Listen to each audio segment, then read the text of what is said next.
Hey everybody, it's Mark Herman, aka LA Bengals fan on most of the major platforms, and I'm joined here by super fans Devin Circus, Jake Circus of the Jake Circus podcast, and Riley Goldman. And this is the week 3 wrap-up of the whiteout game on Monday Night Football. Boo Day! Woo!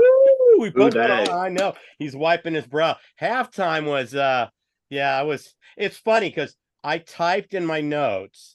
I said, where the hell is our pass rush? And then I deleted that line because of what we did in the second half. Because the first half was like, why aren't we getting to Stafford? But before I forget, if you don't subscribe, please subscribe. This is a show by fans, for fans. It's all we ask.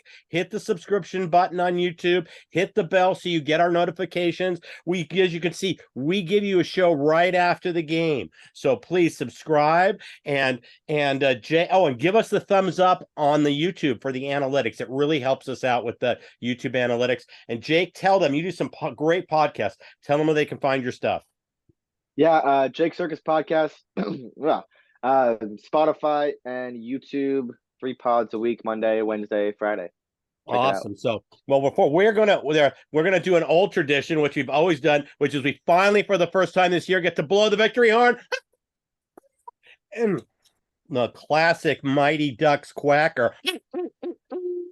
And our new tradition for this season is going to be what I call the top shelf moment. You have to bring a top shelf beverage. And this, my friends, I'm drinking 1942 Don Julio. So that's what we've got. Devin, I'm sure, has something quality. We've got the silver bullet down here. And I'm not even going to ask what's in Riley's water bottle. But this is it. The top shelf toast is going to be our new tradition for this season. So hoo day, everybody. Hoo day. And all I can say is I'm so glad. Oh, I poured that to the brim. I don't know if you saw how full that shot of tequila was, but it feels so good to get that first win. If we didn't win tonight, I don't know what we're going to do. If Joe didn't go tonight, I didn't know what we're going to do, because everything I heard before the game was if he doesn't go tonight, they're going to shut him down till the bye week.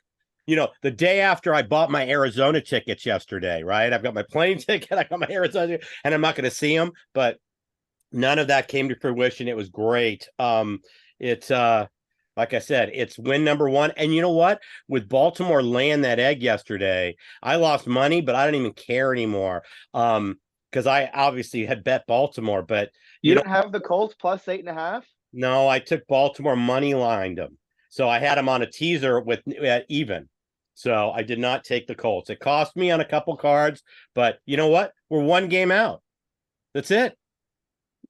We're right back in. There you go. So defense. So let's talk about the pass rush first. Like I said, in the first half, my halftime notes were, where's the pass rush? And there it is. Hendrickson was unbelievable. Hubbard played well. Big day. What was it? 5? Then we had 6 sacks, 2 picks. 6. Yeah, and it was the first game since 2019. 5 sacks, 2 interceptions. Logan Wilson, and what about Dax Hill? Ooh, Dax Hill had an amazing first half. Oh my gosh! Yeah, we need Heath on. We need Heath on when Dax Hill plays well. Yeah, well, we're gonna remind him We'll remind him next week this week after we're hopefully celebrating a win in Tennessee. We will remind Heath about Dax Hill, but I just couldn't be happier. The first half was about penalties. What was the back-to-back false starts? I mean, here we are playing this methodical 4 yards, 4 yards, first down, 4 yards, 4 yards, first down. Money Mac misses the first one, but it was a 56-yarder. And it was a terrible decision to kick it. Well, but you know what? The guy made everything after that. Yeah. No, he was great. He's in the top 5 of player of the game. You got to go for it there. But no, the defense was amazing. You know, Mark, you commented earlier, where was the pass rush in the first half? I thought we were getting okay pressure. I mean, the whole game changed, the tempo and the climate, and the pulse of that entire game changed on the sack of Stafford after they ruled Atwell was out of bounds. You know, if Atwell walks in for the touchdown, or if they score, all of a sudden backs up against the wall, Burrow's hurt, down 7-0 before, you know, you've even gotten comfy in your chair, but to get that sack and they, if I'm not mistaken, The second down play, they pressured him. He tried to dump it to Kyron Williams quick. And then third down, he didn't get anything going. So not a lot of sacks in the first half, but I thought the pressure was fine, but pure domination in the second half. Oh, the second half was just unbelievable. I mean, that was Lou just showing off. And we've had some comments in our comments on the videos where people have said, "Oh, maybe Lou's not the greatest," all that. It was like, guys, first game was in the rain, second game was Ravens. You know, you can't just don't write off Anarumo, but he really showed that he's Jake and I have said it before a bunch of times. We have to savor. We have him this year, and that's probably it. Probably. Can't imagine he doesn't have a head coaching job at the end of this year. So the defense had to lead the way. I was shocked when I heard before they went off the air. I had no idea Burrow threw the ball 49 times, but early, halfway through the first half, I was texting with Jake. I was texting with another buddy. The bottom line is we just had to win an ugly game, survive, and get to Tennessee and Arizona, figure out a way to get to 3-2. Yes. And if this team and season, I don't know about team, because frankly, I think we're better than we were last year. I do too. If the layout of this season so far, 3 games in, doesn't remind you of last year and what this team has the potential to do, I don't know what does. I don't know what to tell you. Yeah, no, and I agree with you too on how it kind of set the tone. You know, getting that was a DJ Reader sack, if I'm not mistaken. Yeah. The one that was the one he got. And you kind of set the tone, and like I said, the defense really responded. Dax Hill, Logan Wilson, just unbelievable. I'm so happy. Obviously, for people who bashed us or wondered why we let Jesse Bates go, we couldn't pay Bates in the same year as Burrow. And you see what we did. We drafted Dax 2 years ago. He was the replacement, and he was flirting last year, but coming back this year, he's really looked really good. I mean, like I said, couldn't be happier. And we extended Logan Wilson, and you can see well deserved. So we have Pratt and Wilson tied up. We're in really good position right now. So sorry, I was just real quick on Logan. They mentioned a stat in the fourth quarter that however many interceptions Logan Wilson has in the last 2 or 3 years, it's like 5 more than the next best linebacker, which is 3 more. 3 more. It was since 2019, I think, but they said 3 more than the next person on the list. So unbelievable. Well, you know, and that's why I loved Bates. He was a ball hawk. He had a nose for the ball. Wilson, those are things you can't coach. Ray Lewis had it. He just always seemed to know where the play was going. And it's one of those instinctual things. And that's why Logan Wilson was money well spent. Jake, what were you going to throw in there? Yeah. I was kind of just going to say, not really the opposite, but like something different with Logan. Like he's kind of just one of those guys that like is just always there. Like he's the ball finds him for whatever reason. He's always in the right place at the right time. Dax Hill is the most talented player that Lou Anarumo has gotten the chance to coach since 2019 since he got here. So like it's no surprise that he's like good. It does not come as a surprise. And if it does, like, obviously, you probably didn't see him play in college, but he was really good in college. And he's the most talented player that has come through this Bengals defense in the last 4 years. Yeah. He's the only guy that they've taken in the first round. And I get it. Like, Jesse was a second-round pick in 2018.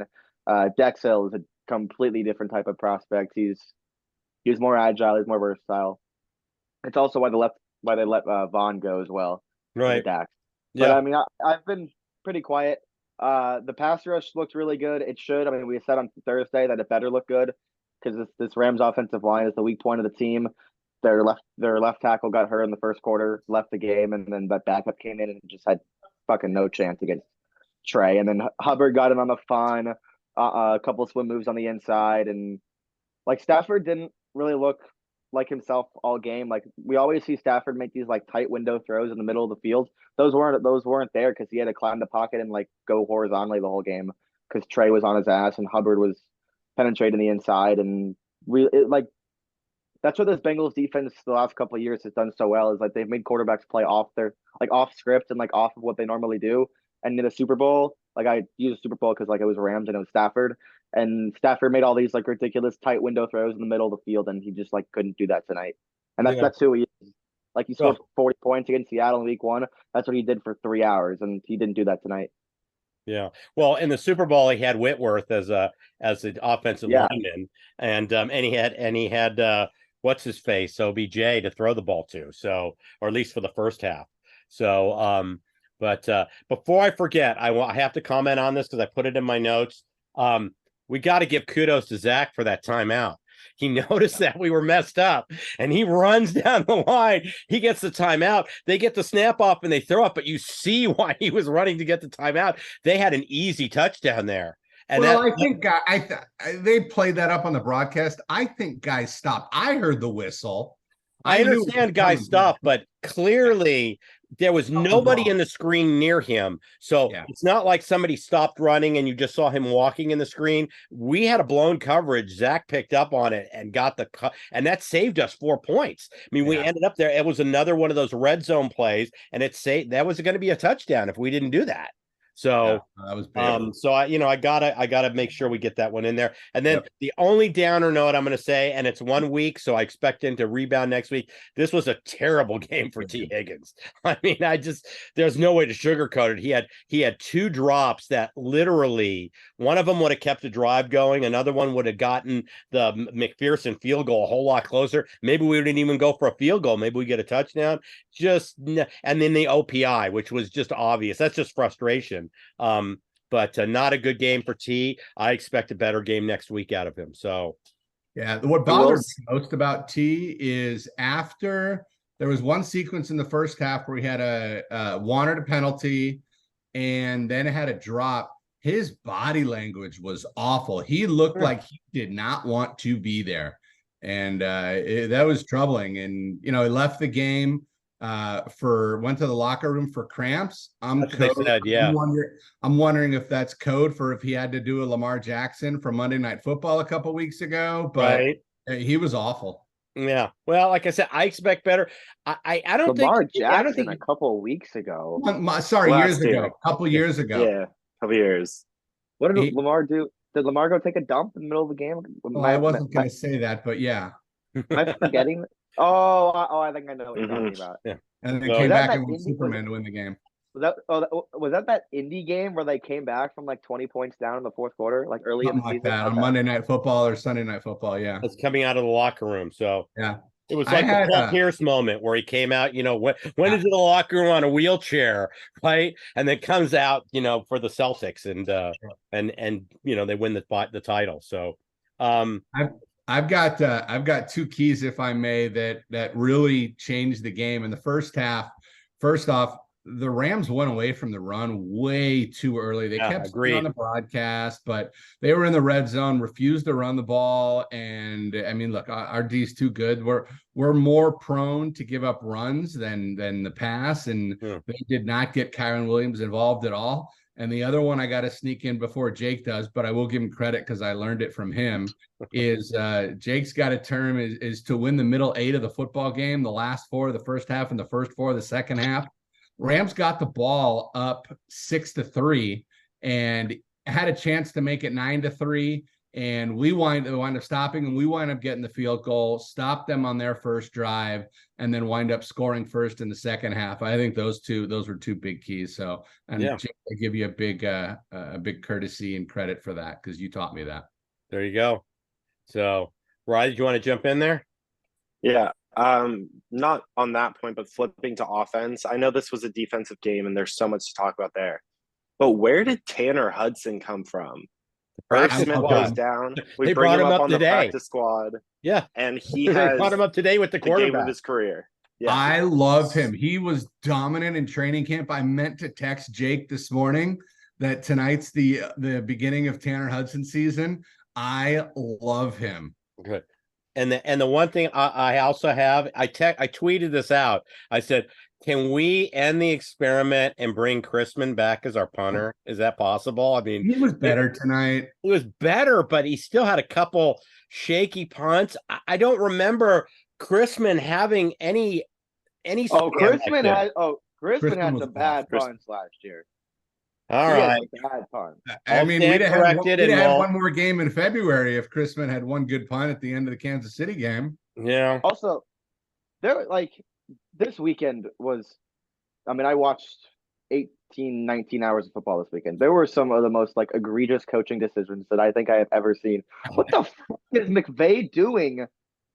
Going like punting on that 4th and 5, second to last drive, down 10. The hell is he doing? He's on the 30-yard line. It's 4th and 3, and get the punt team out there. You're gonna question that. Why don't you question Brandon Staley? Brandon Staley going for it at his own 29 with 2 minutes left. Up Careful, 4. Jake loved it. I mean, the only thing that saved them was they didn't lose the game. But this guy is that wasn't the problem. This fucking super genius decided to run a fullback dive, the backup fullback who had 11 total career carries on 4th and less than a yard when his quarterback is 6'5", and like quarterback sneak is just looking at him on the play sheet with a 90% like working rate, and he doesn't fucking run quarterback sneak. Ryan Day's stupid ass runs a jet sweep on 4th and 1.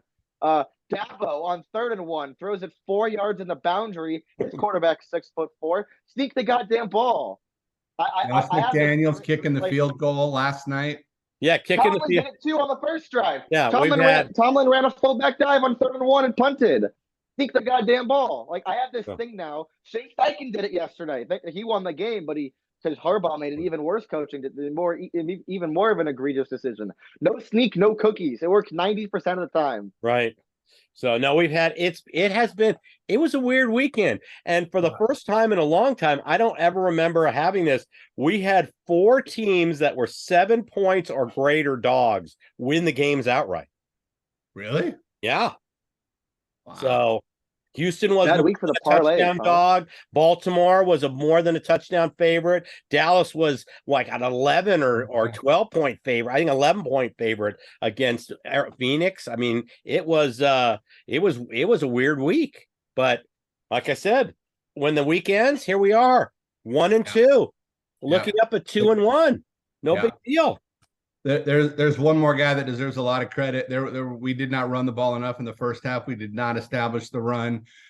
Came out and established it in the second half. If I'm not mistaken, the first run of the second half was that bruising 12-yard run from Joe Mixon. Yes. Joe Mixon ran really, really well in the second half. His numbers aren't spectacular, but the touchdown run was great. That run was great. I loved the 4th down.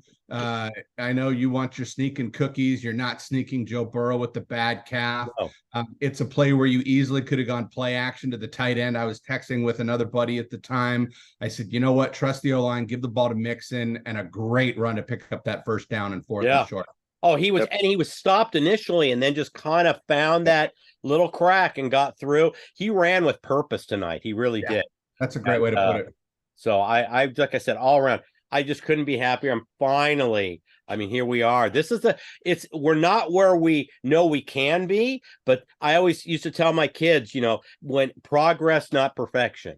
So you're looking to make progress. Tonight was ugly at times, but you know what? It led to a W, and that's what we have to do. It's progress, and we're going to get to perfection. This team is definitely a second half of the year kind of team. So let's get to the bye at 3-2, and let's go from there. Yeah, Mark. Sorry, go ahead, Jake. If you thought the last 3 games were ugly, got to face a Mike Vrabel team on the road next week. Yes. Not gonna be pretty. It's gonna get nasty. It's going to be ugly this week coming up. We'll talk about Jake and I, and then Devin, if you can make it, Riley, if you can make it, I'll send out the invite to everybody. We'll do our usual time on Thursday.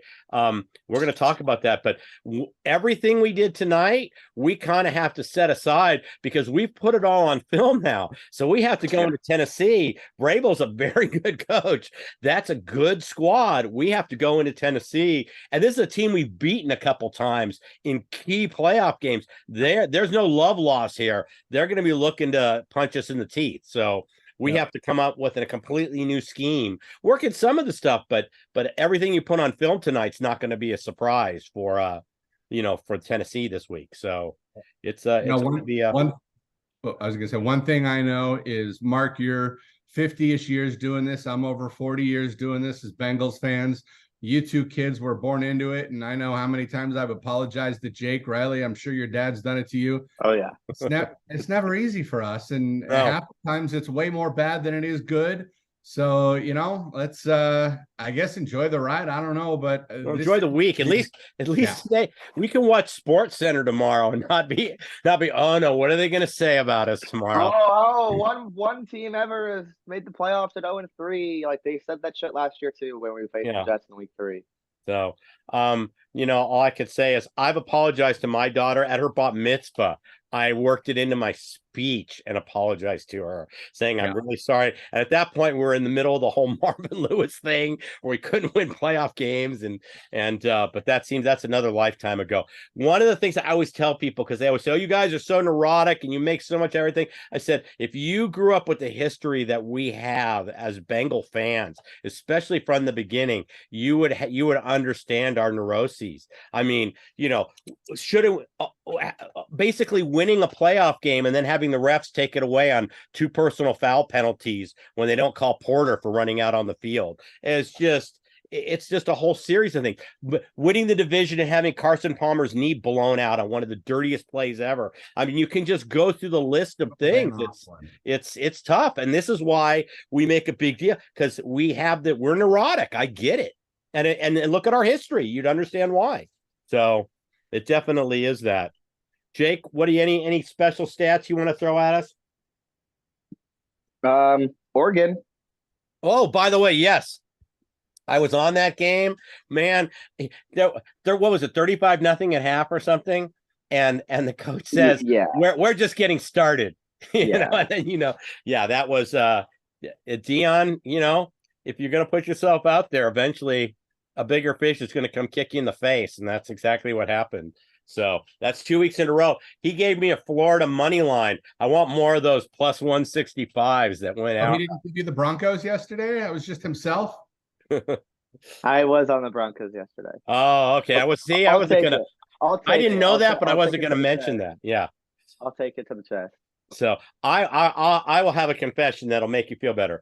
I actually I did not do it because I decided not to bet any futures this year.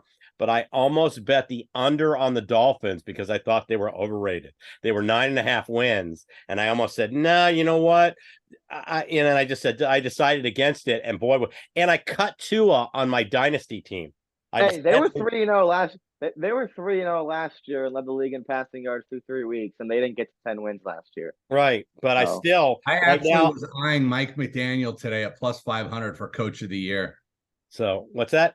He could win that, and he could walk the rest of the year and win that if they make the playoffs. That's what I'm thinking. Mike McDaniel, Coach of the Year at 5-1. Yeah, pretty solid.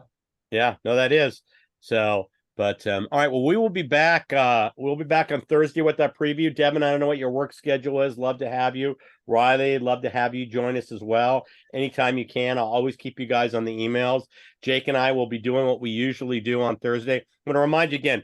If you don't subscribe, please subscribe. It's all we ask. Hit the bell. Give us a thumbs up on YouTube Analytics. And Jake, tell them again where they can find your stuff. Jake Circus Podcast, Spotify and YouTube, Monday and Wednesday, Friday. Need some good vibes for the gambling this week. Not off to a good start. Yeah, well, you know what? You're going to pick it up because you're going to have a gem on Thursday. We'll give our best games on Thursday. I will. I'll have another one. I kind of have an idea for what it's going to be already. Okay. So but your Mizzou Tigers are 4-0, and you get Vanderbilt this week. Yeah, big LSU game in 2 weeks. So right. We held them without a third down conversion today, right? They won 1 for 10, 1 for 11. They got one late on that last drive. Okay, really late. But 1 for 10. I'll take that all day long. When you're late in the fourth quarter and you've got a team 0 for 8 or 0 for 9 on third down conversions, let's carry that into next week and through the rest of the season. This defense that was there, we need that inspiration, continually every week, especially nursing Joe to the bye week. So, yeah, one more feather in Lou's hat. I mean, we praised him, but Puka Nacua looked like the second coming of Jerry Rice. He did nothing tonight. No. So, but all right. So please join us check us out on Thursday. Subscribe. Enjoy tonight. Great win. Hoo day, everybody. Hoo day.